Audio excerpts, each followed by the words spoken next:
All right. Greetings from Firstbeat and welcome to today's webinar on Mindfulness Works, how mindfulness helps to create healthier and happier workplaces.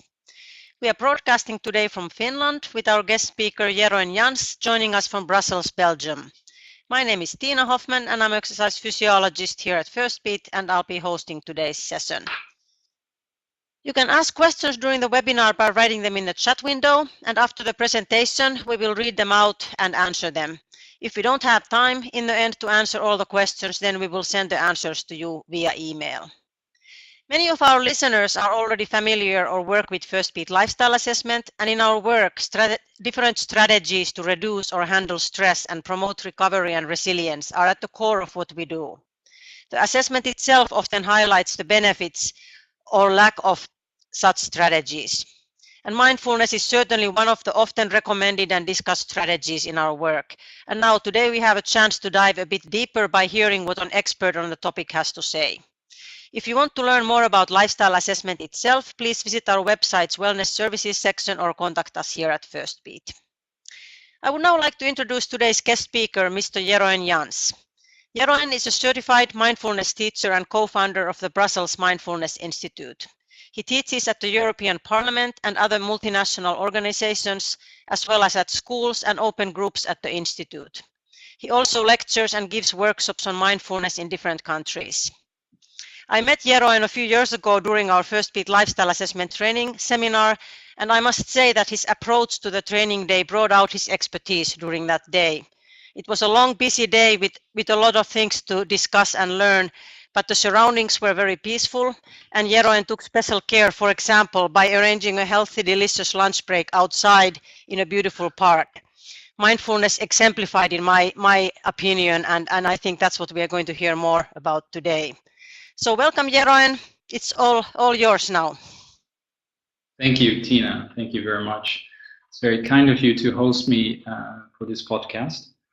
So I'm going to talk to you today about how mindfulness can help to create healthier and happier workplaces. And I'll try, where possible, to really connect with practical office experiences, as well as with the methodology of Firstbeat that, in my opinion, is quite helpful in demonstrating the impact of mindfulness.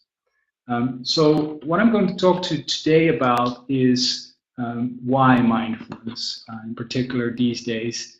And then I'm going to talk about what mindfulness is exactly and refer to research. There are many studies, but I will also refer to some practical measurements done with the Firstbeat technology. And then finally, I'm going to talk about how mindfulness works. And if we have the time, maybe even do a very short exercise. So that's it. So let's dive in. And again, if you have questions, you can just type them in the chat box and we'll try to address them at the end. So thank you very much for your attention. Here we go. So going to the next slide about where we are today. And on this slide, you can see kind of the immense acceleration of pace and complexity over the last couple of hundred years, in particular, of course, in the last 20, 30 years, with the enormous advancements in technology that have, of course, helped us tremendously, but also have given us a tool that reminds us all the time of messages, of news in the world. And so we get an enormous amounts of impulses these days, and it's hard to turn off, if you will. And I think, and I talk to many people in human resources and managers and CEOs, and they feel that this is really undermining the effectiveness of the workforce. And so that is something that I think a lot of people these days recognize. And the question therefore becomes, okay, so what is the extent of the issue and what do we do about it? Now, I guess if you go to the next slide on page 3, you see that the effects are severe sometimes. People find it very difficult to cope with the high pressure and tempo. And without the awareness of how to what extent you are really sleeping, to what extent you are really recovering, then that too often leads to chronic stress and eventually sometimes burnout. But it's not just burnout. It can also be fear. It can be depression. And by these days, the enormity of the mental health challenges are quite well recorded by now. And by 2030, mental health issues are predicted to be the single most threatening issue to our health. And so I think we probably all recognize, and then the question is, okay, so what is mindfulness and how can it help us in this context? Let me first say that mindfulness is one tool, and it doesn't necessarily solve everything. All it does, and this is what is being explained on this slide, is that mindfulness helps us to be fully present in the here and now, in an open and curious and non-judgmental way. And you may ask, well, is that all? Yes, in a way that's all. But if we are fully present, then we can, first of all, be here for ourselves. We will notice things. We will notice when we are more than just a little bit tired. We can notice what our real needs are, and we can notice needs in others. And so the ability to notice things in ourselves and others is actually of fundamental importance, in particular these days when we're so overwhelmed with data and impulses. It's maybe just immediately say what it is not. So mindfulness, as you probably know, it's not a religion. It also doesn't mean that we have to meditate for the rest of our lives or sit in caves. No, it's actually simply the ability to be in the moment, and whether that is through conscious sitting in silence and meditate, that is certainly part of it, but it also invites us to be present at all times. So also when we're in a conversation, it also means present when we are talking to someone, or when we're driving, or when we are with our children. And so that ability is unfortunately a little bit lost on us, it seems. And so there's an ability to practice that again, to focus simply in the moment, to one thing at a time. And like everything, that can be trained, and there are specific training programs for that. And the first thing it requires is just to realize that we're often simply not in the moment, and that we're often on automatic pilot, just reactive to emails, reactive to people, that we're sometimes not even aware that we're disconnecting our attention with the things that we're doing. Probably you recognize the example when we drive in a car, perhaps in a phone or in thoughts, and we drive somewhere without really realizing that we're there. And we're just fully absent with our mind, but our hands and our body is engaged in doing something else. And this disconnection is quite problematic and even dangerous, as you can understand. So mindfulness invites us to actually be connected to ourselves, connected to the moment, not fear necessarily, not always live in fear about the future, nor live in the past, but live here and now in an open and curious, non-judgmental way. I hope that's enough, but I'm happy to talk a little bit more about what mindfulness is and it isn't. And maybe just a few notes. It doesn't necessarily mean being more relaxed. It doesn't necessarily mean reaching a certain state. It's just about being in a moment. And often when we step out of our thinking, that seems to be going on and on and on about worries and other things, if we step out of that and just simply focus on our food, or we focus on what we're doing when we're exercising, then a sense of calm comes to us. Then we actually do feel relaxed. But it's really that byproduct of simply being in the moment. So I hope that's enough for now. And then if we just move to the benefits of mindfulness for a moment. So there's been an incredible amount of research on mindfulness. And so, and I can show you research immediately. So since the 1980s, the amount of research, academic peer-reviewed journals has increased dramatically. And so last year, we're in the 400 or 500 number of publications on mindfulness. So it's a lot of research by very reputable institutions, Oxford, Harvard. I've myself trained in Belgium and then with the Oxford University Mindfulness Center. And they take this extremely serious because they simply know what the benefits are. And so talking about these benefits again, so I think probably in a work context, most helpful to break it down in three categories. Personally, lower stress. I guess that's clear. Clearer vision.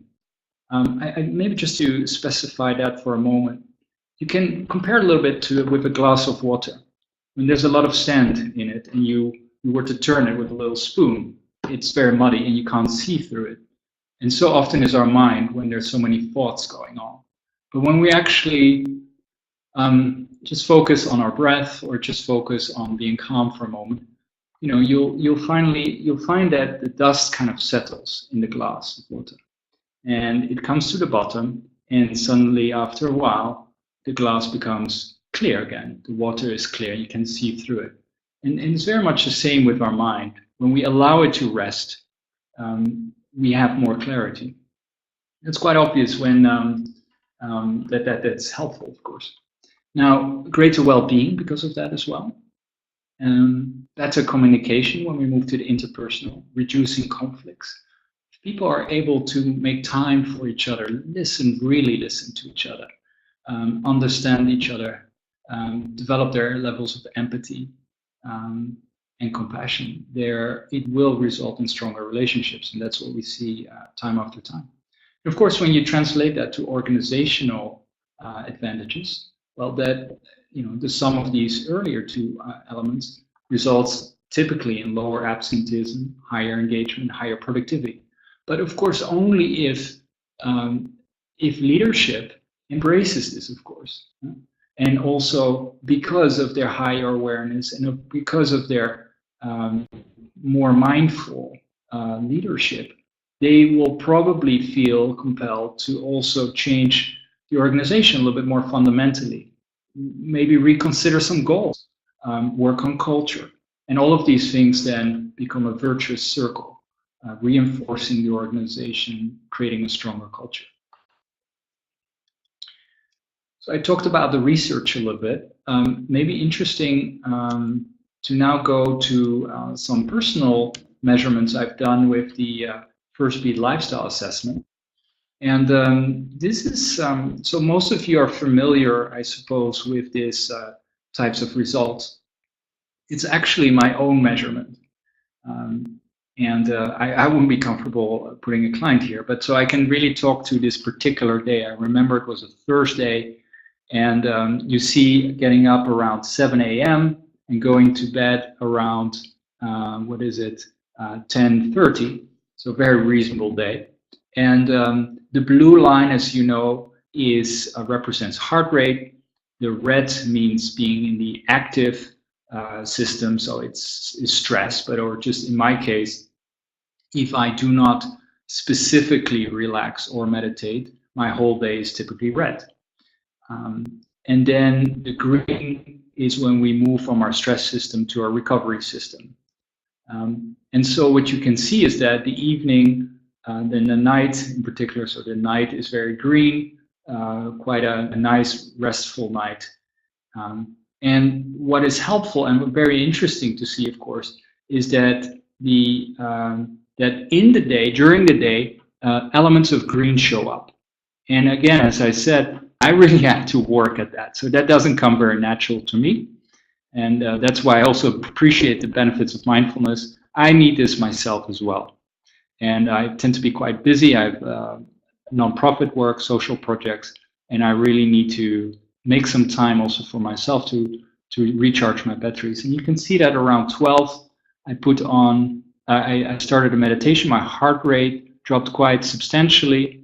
and it translated where I shifted from the stress to the recovery system. And so, and you see that repeated again a little bit after one, where I again took a short break, and in that case meditated. So, so I think that's quite helpful. Now, I could show you other days, and it would take too long to show when I do not do that, and when I'm very busy, and also do not take the time to recover in the evening, then my night tends to be much more red than this. And in particular, the first few hours, then I may be asleep, but actually my mind is still racing. And these first few hours then tend to be much more red. And also I then tend to wake up after my body is kind of at some minimum rest, so around 4 or 5 hours into my sleep, I may wake up and my mind starts again racing, thinking about all the things. And then I will meditate to find some calm. But if I don't do that, it will actually show up again red. So that's my personal experience. Now, interesting to say, and otherwise it would just seem too easy. Mindfulness and meditation doesn't always show up green.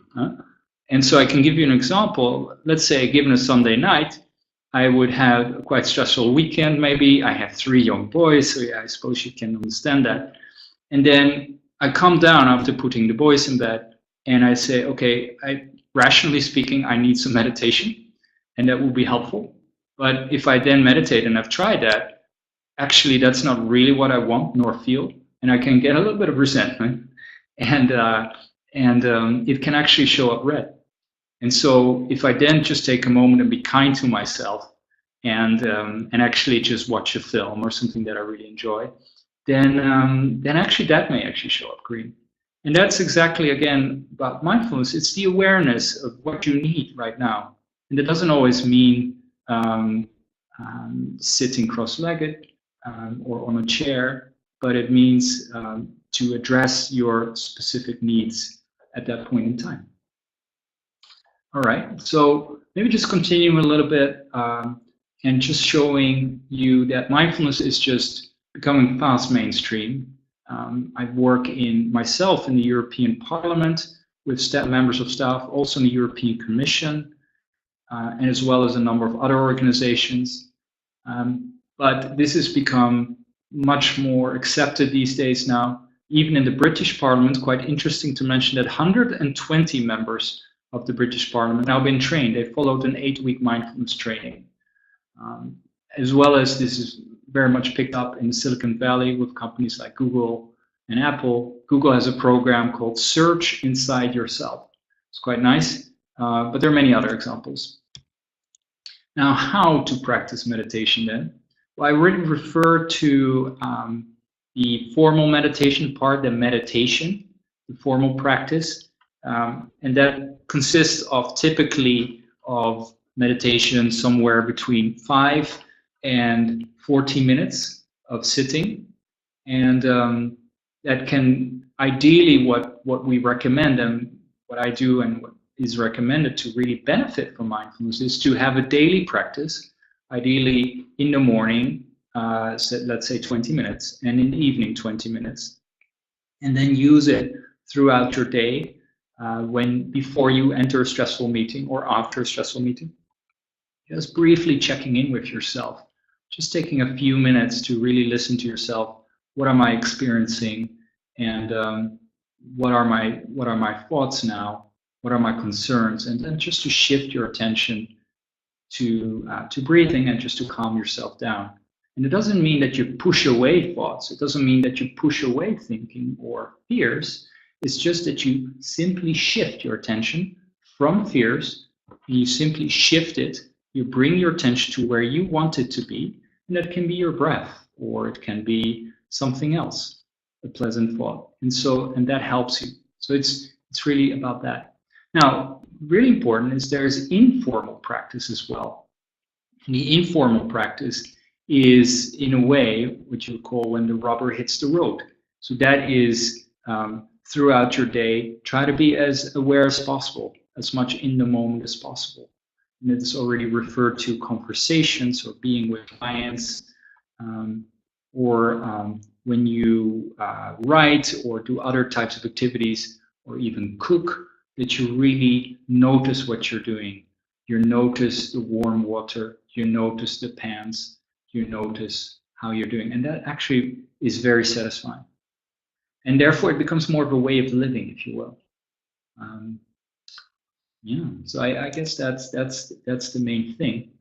And now I'm a little bit mindful of that. I've talked for about 22 minutes and you've been listening, so I have no idea how you feel. And why don't we just try a brief practice together? And so I think we have a few minutes for that. And what I would do for you is just to, I'll walk you through a very short exercise that you can use anytime after this call. And the first to remember is that we need sometimes to switch off.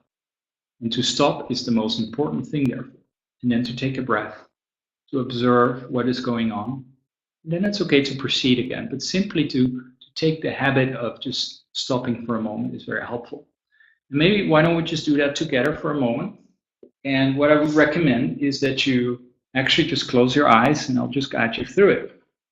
And what I would recommend is that you actually allow your arms to hang next to your body. So your arms are relaxed, your shoulders. And you start with taking a very deep breath in. And so on the inhale, you can bring your shoulders a bit up. And on the exhale, you release. You exhale. And when you exhale, really notice what releases in your body. So it's not that you need to release things. You're not pushing things to relax because we don't know how to do that. It's just that you bring your attention to whatever releases in your body when you exhale. So let's try again. So inhale deeply. And on the exhale, noticing your shoulders coming down, the belly is soft. Let's try that again. So inhale. On the exhale. Then just noticing for a moment, what is going on now? What are you thinking? Perhaps you're thinking this is a little bit odd. Perhaps you're being self-conscious if you're sitting in an open space, with your eyes open or closed. And maybe there's some emotions around that. It's okay. Maybe just then shift your attention for a moment and just bring your attention to sitting. Notice the contact between your sit bones and the chair. You can feel that. You can place your hands on your legs and you can feel perhaps the warmth of your hands on your legs. And then for a moment, you can bring your attention simply to breathing, perhaps in your belly. So just notice that when you inhale, your belly expands a little. When you exhale, it collapses again. See if you can bring your attention to your breath.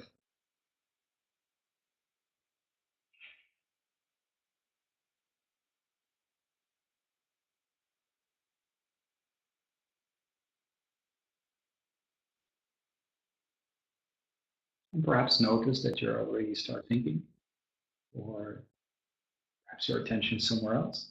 That's okay. See if you can bring it once more back to your breath.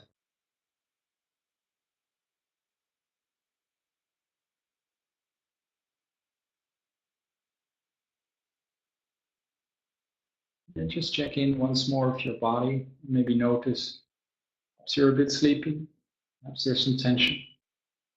Or perhaps there's a subtle change or shift right now. You feel just a little bit more at ease. Well, that was it. So just remember that this short and very simple exercise is here, of course, to practice mindfulness and to experience the benefits of mindfulness. We would typically train you to go through an 8-week program. And I'm sure that there are mindfulness organizations near in where you live. They're basically all around Europe now and in the US and in Asia, of course. And so if you're interested in this, and feel free to reach out to that organization near you. If you have any questions right now, feel free to raise those through the chat function. I'm happy to take questions right now. Thank you for your attention. Thank you, Jeroen. That was great. Really nice way for most of us to end the day. I think all thought is gone from my head, so I'm not sure if I even can remember what all I should say now, but good reminders, really. And I think it's funny how these simple things like concentrating on one thing at a time instead of multitasking all the time, it should be basic to all of us, but yet it's something that we need to remind ourselves and we need to remind our clients. So this was very beneficial, I think. Yeah, if any questions, let's take a couple right now. It's nice to see people are still awake and are saying thank you with smiley faces. So hopefully all of us are feeling a little bit more mindful now than we were 30 minutes ago. Thank you, Tina.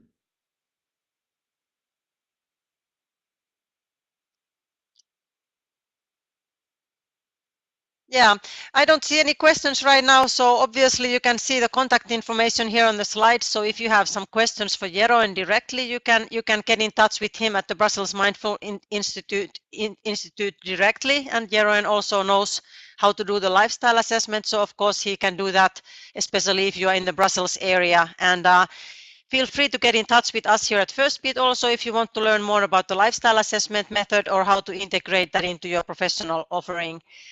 The webinar podcast will be available in a couple of days on our website. So if a few people showed up late or if one of your colleagues was not able to attend today, so the podcast can be found in a couple of days. So thank you again, Jeroen. Thank you everyone for being at the webinar. Have a great day and let's all take this to heart and remember to be mindful in the upcoming days and weeks. Thank you. Bye-bye. Thank you, Tina. Bye-bye.